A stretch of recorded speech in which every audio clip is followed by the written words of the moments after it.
El siguiente segmento tiene contenido o opinión. La entrevista en A Primera Hora. Analizamos los hechos del momento junto a sus protagonistas.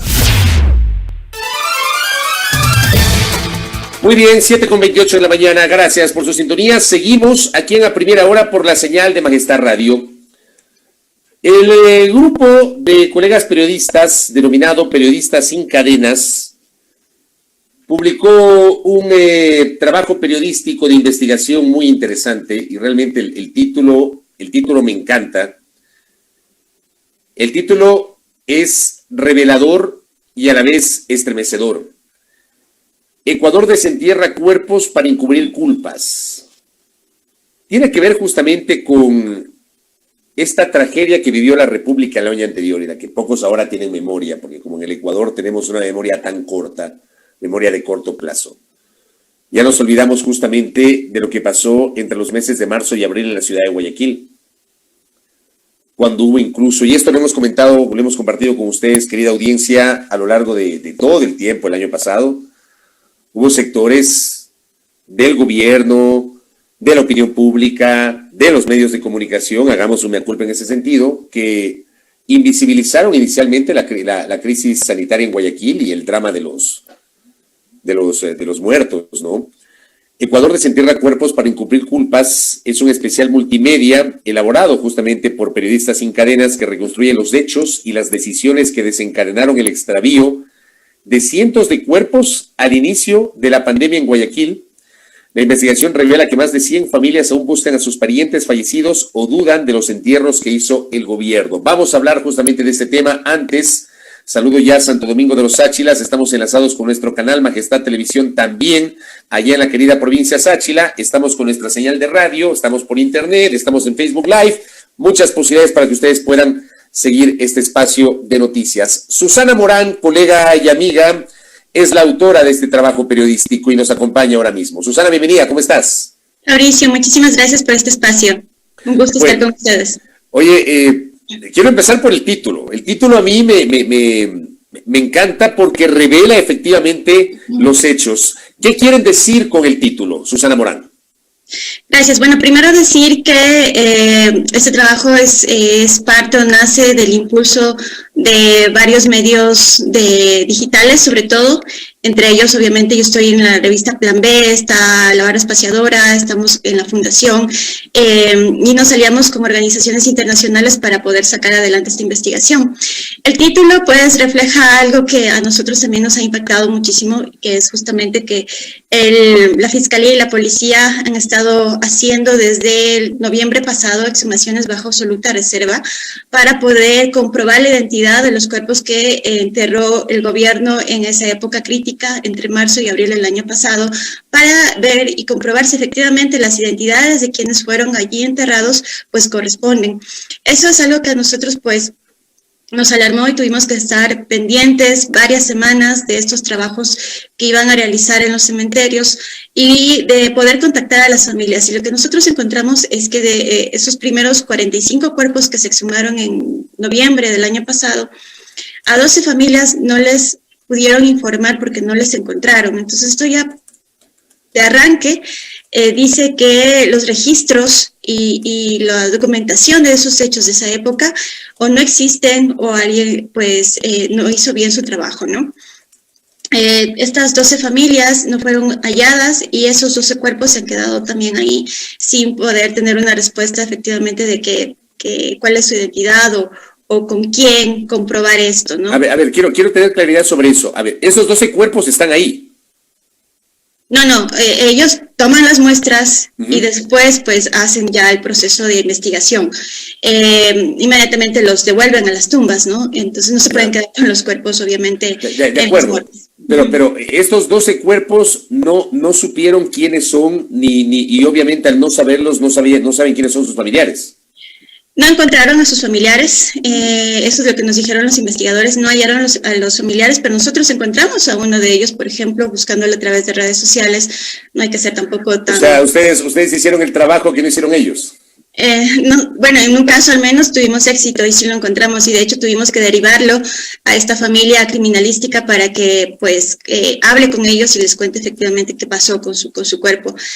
Nosotros hemos estado detrás, digamos, de los pasos de la Fiscalía en esta investigación porque lo que sí encontramos a lo largo de todos estos meses es que ha habido un intento de ocultamiento permanente de lo que está pasando y sobre todo de minimizar la dimensión del problema, ¿no? En la investigación nosotros revelamos que adicional a este tema de las exhumaciones, hay 62 cuerpos que siguen en la morgue de criminalística de Guayaquil, que no tienen, que ya han pasado por todas las técnicas forenses, es decir, ya se les hicieron las huellas dactilares, las pruebas de ADN. En ninguna de estas pruebas, pues, los forenses han logrado levantar la identidad de estas personas. Y adicional, existen 100 familias que han acudido a las oficinas de criminalística en Guayaquil para que les tomen muestras de ADN, porque estas familias están pasando por 3 situaciones. La primera es que no saben nada de sus fallecidos que entregaron al Estado.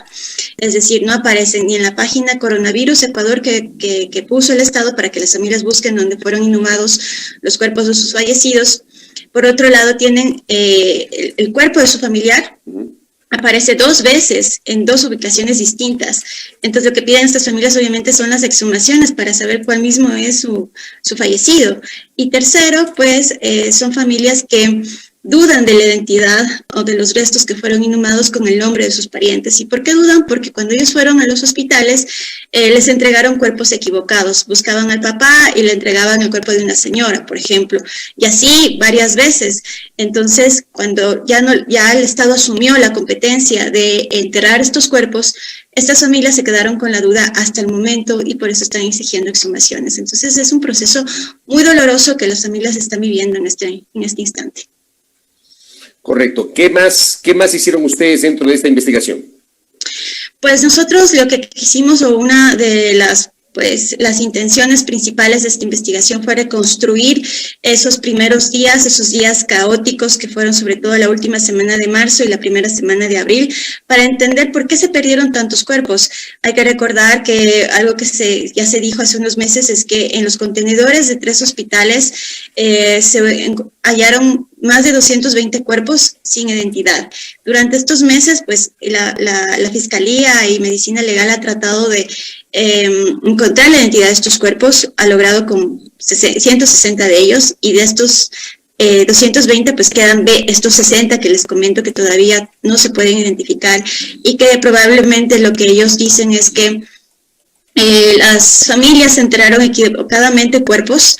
Seguramente las familias están seguras que sus cuerpos están pues inhumados en los cementerios, cuando en realidad el cuerpo de su familiar sigue todavía en la morgue de criminalística sin poder ser identificado porque no tienen muestras de ADN, digamos, con qué comparar. Y esto es un error que lo identificaron incluso en los primeros meses de la pandemia, cuando se empezaron a hacer estas reidentificaciones entre abril y junio del año pasado. Los forenses, mientras ellos tenían el cuerpo de la persona Juan Pérez, por ejemplo, en la morgue de criminalística, el cuerpo de Juan Pérez también aparecía enterrado en un cementerio, según la página web que subió el gobierno para buscar los cuerpos, ¿no? Entonces, estos casos ya fueron identificados por la misma Fiscalía y se sabía que había errores en la identidad de los cuerpos que fueron sepultados. ¿Cuántos hay de estos cuerpos con identidades erróneas sepultadas? No sabemos, eso es algo que les corresponde a la Fiscalía y a la policía contestar. Por eso todavía estas investigaciones están en fase previa, es decir, no han pasado ya a declarar responsables y culpables hasta el momento, pese a que ha pasado un año. Vemos que las investigaciones van muy lento en ese sentido y ahorita pues se están concentrando nosotros decimos, en resolver lo que se hizo mal. No sé hasta qué punto van a llegar. ¿Están concentrados en resolver lo que se hizo mal? ¿Quiénes? ¿Las autoridades? Por supuesto, porque finalmente los familiares entregaron al Estado la custodia de sus fallecidos, ¿no? Muchos de estos casos pues pasan por las familias que entregaron a la policía, que fueron a retirar los cuerpos de sus casas y que luego fueron depositados en la morgue temporal que se hizo en el Hospital Guasmo Sur.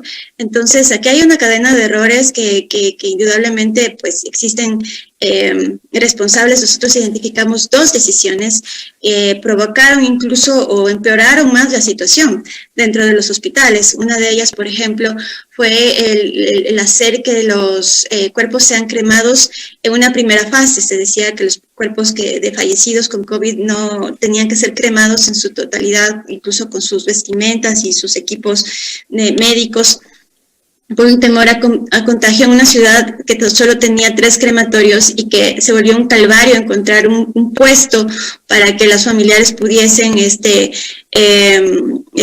hacer este procedimiento que se exigió en un primer momento. Ya después se dieron cuenta que eso fue un error y se abrió la posibilidad de que se pueden enterrar o se puedan sepultar en bóvedas los cuerpos. Y la segunda cosa es que justo en la semana donde hubo el pico o el mayor pico de fallecimientos en Guayaquil, y esto es la última semana de marzo, el gobierno endureció mediante decreto el toque de queda. Entonces, ustedes recordarán que el toque de queda iba desde las 2 de la tarde hasta las 5 de la mañana del otro día, sin tomar en cuenta el sistema funerario. El sistema funerario quedó en el aire, es decir, las funerarias no sabían si se podían movilizar, no se podían movilizar, si podían atender pues los requerimientos de las familias que lo solicitaban. Muchos no sabían qué hacer, no había protocolos para los funerarios, por ejemplo. Tampoco se pensó en el registro civil, que fue una entidad que colapsó en ese momento porque las familias tenían que estar horas y horas en medio de una muchedumbre que también estaba tratando de hacer los trámites para poder sacar a sus fallecidos de los hospitales. Lo que a nosotros nos pareció increíble en la investigación es que, primero el Ministerio de Salud nunca quiso dar una entrevista, nunca quiso dar datos. Lo que nos dijeron es espere 3 meses, o sea, hay una cola de 3 meses para las respuestas. Llegaron los 3 meses y ya no volvieron a contestar más. Es decir, hay una absoluta, por decirlo menos, desfachatez para no entregar información sobre varias cosas que está pasando alrededor de la... Eso justo te iba a preguntar, y esa va a ser mi siguiente pregunta, si es que hubo colaboración por parte de las autoridades y ustedes tuvieron acceso a la información por parte de las autoridades. En lo absoluto. En aras de la verdad puedo decir que el IES sí permitió entrevistar a algunos de sus directivos en ese momento de los hospitales, ¿no? Pero como yo lo publiqué, mucho de lo que dijeron ellos no alcanzó a contar o a decir todo lo que pasó dentro de los hospitales. Nosotros tuvimos que recurrir a médicos que estuvieron en primera línea, que fueron testigos presenciales, que manejaron esa emergencia en esos días para que nos cuenten a detalle qué es lo que pasó y cómo encajó todas esas decisiones en la línea de tiempo que nosotros veníamos observando, digamos, públicamente a través de las cadenas o los informes oficiales. Entonces, fueron muchos médicos que hablaron con nosotros que estaban en esos espacios, que vieron las decisiones que se tomaron, y eso fue pues para nosotros súper valioso para poder levantar la información, porque sabíamos que de parte del Estado, en todas sus instituciones, hay muchos actores involucrados, ¿no? Desde la Fiscalía, también están hasta el Ministerio de Obras Públicas. Encontramos que tuvo una participación porque ellos eran los encargados de movilizar, por ejemplo, los contenedores. Sin embargo, no hubo la suficiente logística y dejaron los contenedores que se llenaran ahí y estuvieran con mucho tiempo y pues se acumularan los cadáveres, que eso fue una de las causas también para que se perdieran muchas de las identidades. Y pues encontrar, digamos, todas las piezas fue muy difícil. O sea, el Estado lo puso muy complicado y hasta el momento mucho de esa información que se requirió nunca llegó. Correcto. ¿Qué sensaciones al final en el balance te deja esto, luego de toda la explicación que nos ha señalado Susana? ¿Todavía hay cabos sueltos que hay que atar? ¿Ustedes van a seguir buscándolos y tratando de atarlos? ¿O ves que ya no es posible seguir con este tema, incluso por la falta de colaboración por parte de las autoridades? No, nosotros todo lo contrario, creemos que hay muchas cosas todavía por decir, por revelar. con Karina Medina, que es la coautora de la investigación, nosotros encontramos en este camino pues también temas de corrupción dentro de los hospitales, por ejemplo, que eso no era un foco de nuestra investigación, pero que obviamente saltó a la luz de las entrevistas que tuvimos con distintos médicos y enfermeras dentro de los hospitales, una sensación de miedo increíble. Yo he trabajado temas, como decía el otro día, he trabajado temas de crimen organizado y bueno, ni siquiera las fuentes que están en esos temas las he encontrado con tanto miedo que los médicos que están dentro de estos hospitales, evidentemente pues hay estructuras allí enraizadas relacionadas con el tema de corrupción y eso es algo que pues creo que merece también una atención muy, muy sostenida y que ya hemos visto, bueno, a lo largo de este año que eso es así, ¿no? Que la corrupción pues brilla en estos centros y es parte de las causas también de toda esta crisis que hemos vivido, ¿no?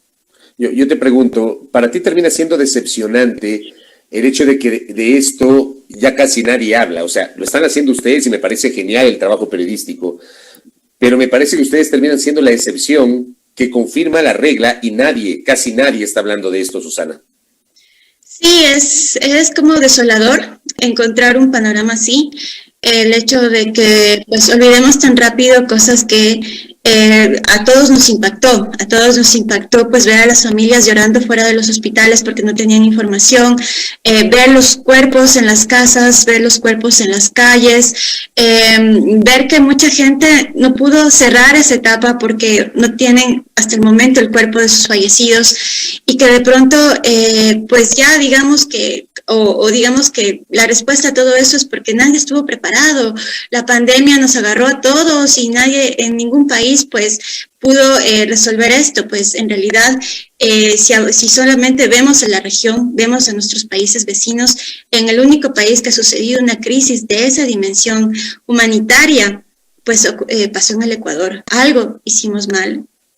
Alguien tomó decisiones no de la dimensión que se necesitaba en esa época y tampoco pues nadie previó debidamente después de que había alertas a escala mundial de lo que se iba a venir, ¿no? Entonces yo creo que eso no hay que dejar de mencionarlo y que no se puede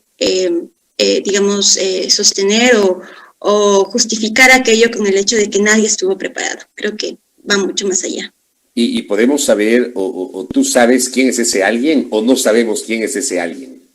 Pues yo creo que eso es algo que tiene que resolver la Fiscalía, porque nosotros no somos, digamos, fiscales para señalar a nadie. Evidentemente nosotros señalamos los hechos, hemos señalado claramente las decisiones que se tomaron alrededor de esta emergencia y que produjeron un problema específico, que fue la acumulación de cuerpos dentro de los hospitales, y esa acumulación pues derivó en un montón de otros problemas más.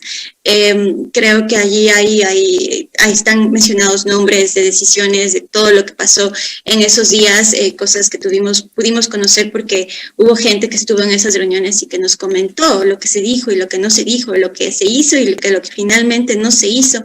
Y yo creo que pues si queríamos unas respuestas, ahí nosotros hemos tratado de acercarnos un poco a esos hechos de esos días.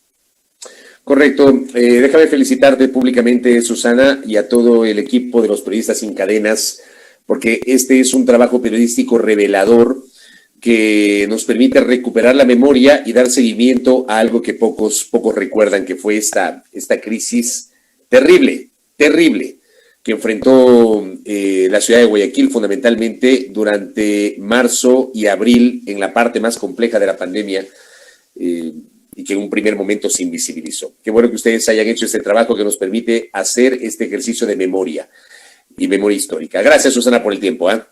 Gracias, Fabricio. Muchas gracias. Susana Morán, colega periodista de Periodistas Sin Cadenas. Ustedes pueden buscarlos en periodistassincadenas.org. Allí ustedes van a encontrar ese trabajo periodístico. Ecuador desentierra cuerpos para encubrir culpas. No me extraña que no hayan tenido colaboración por parte de la autoridad. Pero bueno, trabajos periodísticos como este nos permiten a los ciudadanos ejercer justamente la memoria histórica sobre aquello que pasó y que algunos quieren invisibilizar. 7:47, esto es A Primera Hora por Majestad Radio y Majestad Televisión.